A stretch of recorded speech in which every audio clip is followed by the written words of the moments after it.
In the previous episode, the death of the tyrant Dongzhuo created a power vacuum that allowed for the rise of various warlords across China. Sun Ce conquered the east, while Cao Cao greatly expanded his territory. Liu Bei, however, was left with nothing, as he was robbed of his territory by the bully Lü Bu.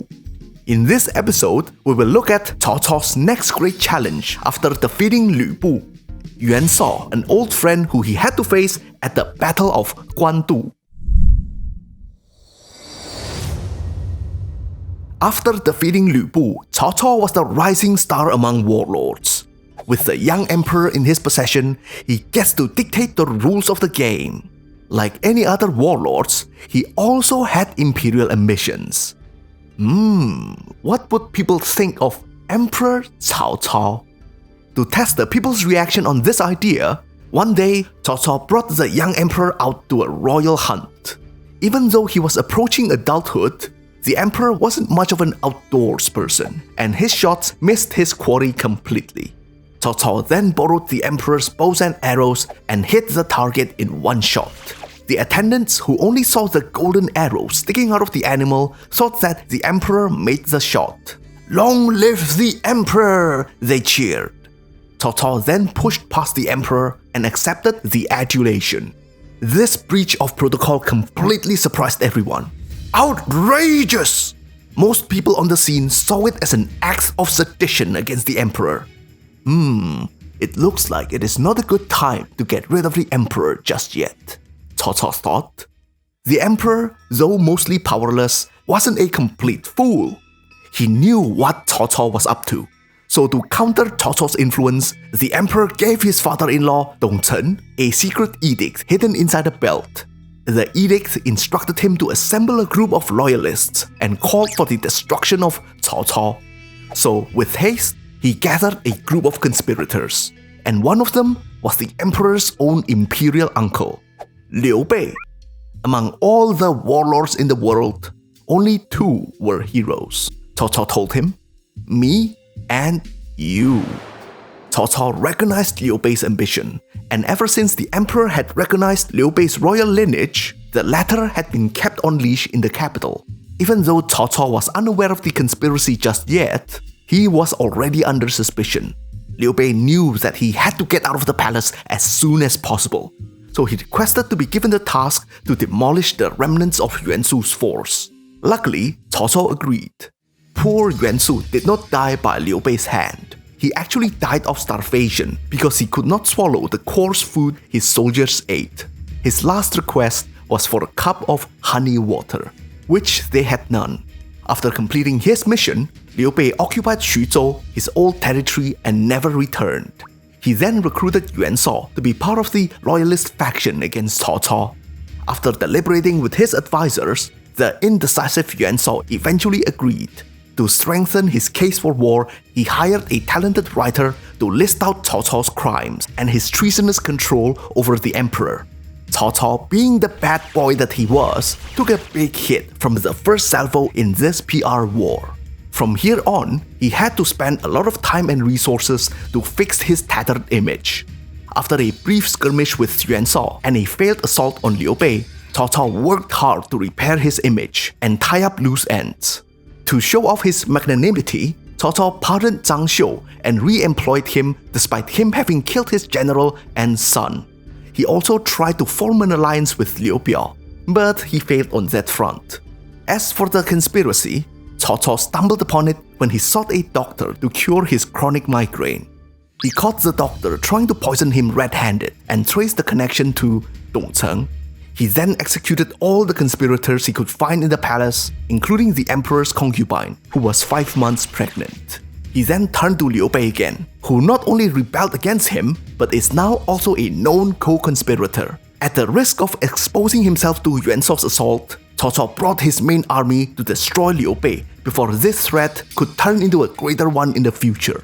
Yuan Shao, who was grieving over his sick son, neglected to send in reinforcement, so Liu Bei was quickly overwhelmed. His force was defeated and scattered, their whereabouts unknown, including Liu Bei himself.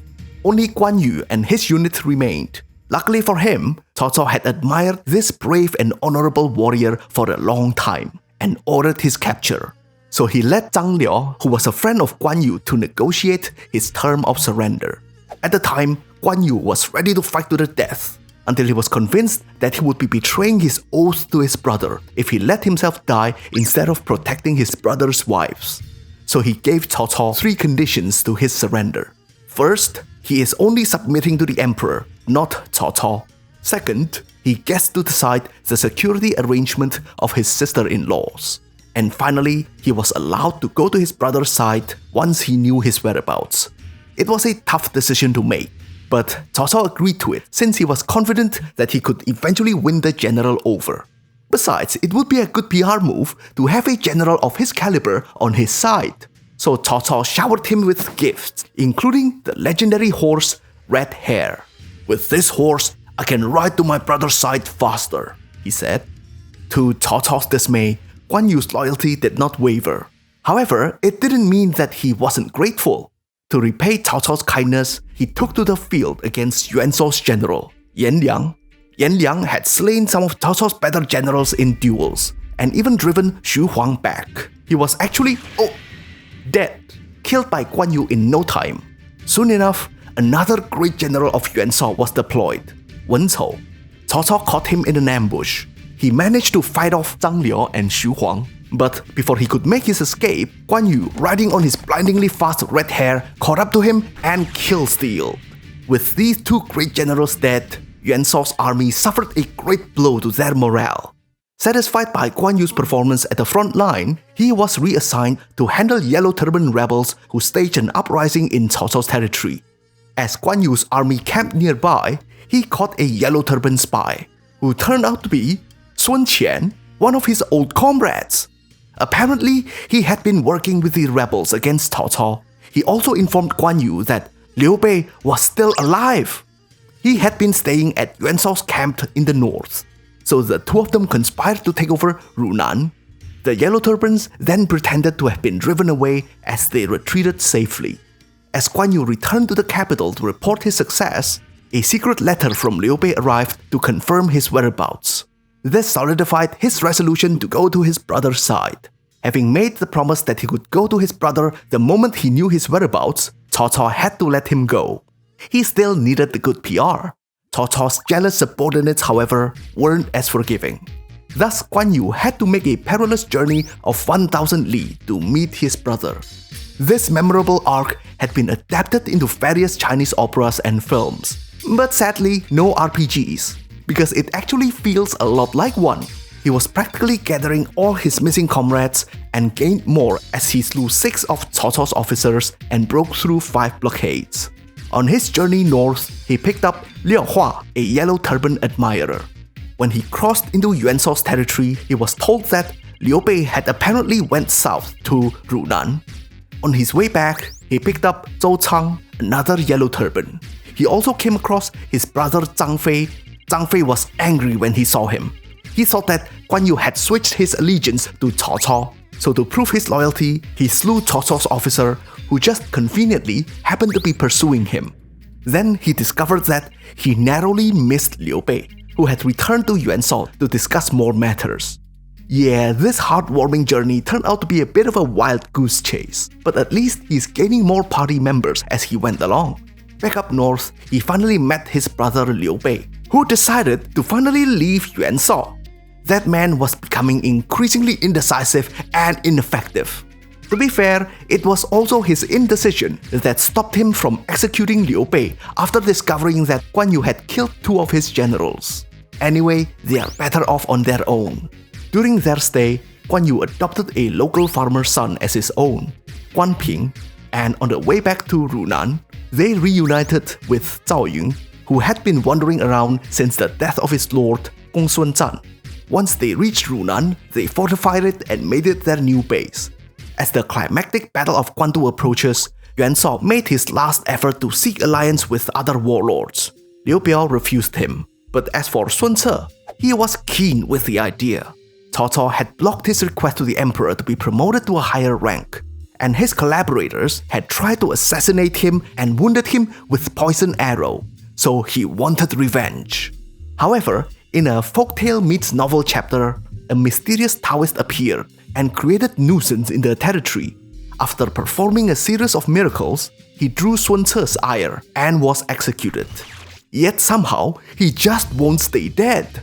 He revived himself and created more chaos, until finally Sun Ce collapsed from all the stress and died. He was then succeeded by his brother, Sun Quan, who shrewdly sided with Cao Cao as he bid for his time to establish his own empire. Finally, the fateful day of the battle arrived.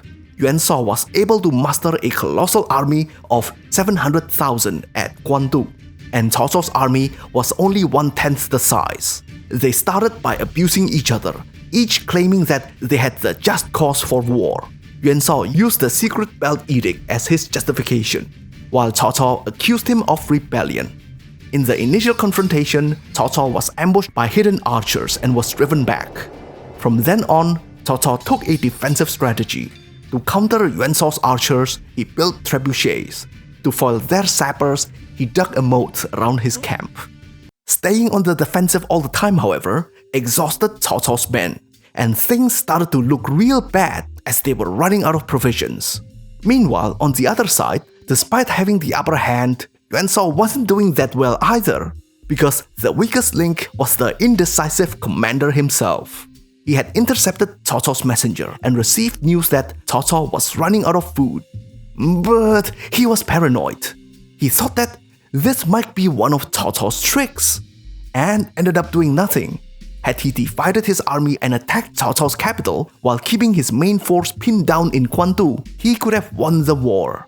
Fed up at this missed opportunity, one of Yuan Shao's advisors defected to Cao Cao and informed him about the location of Yuan Shao's supply depot. Cao Cao sent a contingent in disguise and burned the supply depot. Now this is where Cao Cao's brilliance comes into play.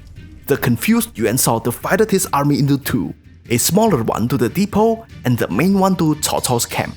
Cao Cao moved to destroy the one heading to the depot and sent back false information. Thinking that the depot and their back were secured, Yuan Shao sent reinforcement to the camp.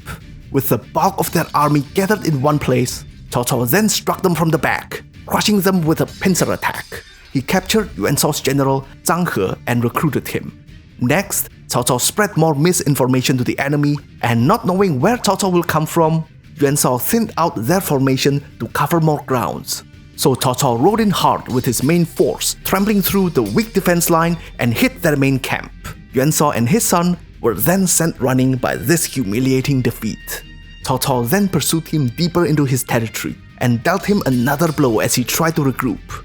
He almost had Yuan Shao until suddenly he received news that Liu Bei was attacking his capital down south. So Yuan Shao lived for another day as a broken man.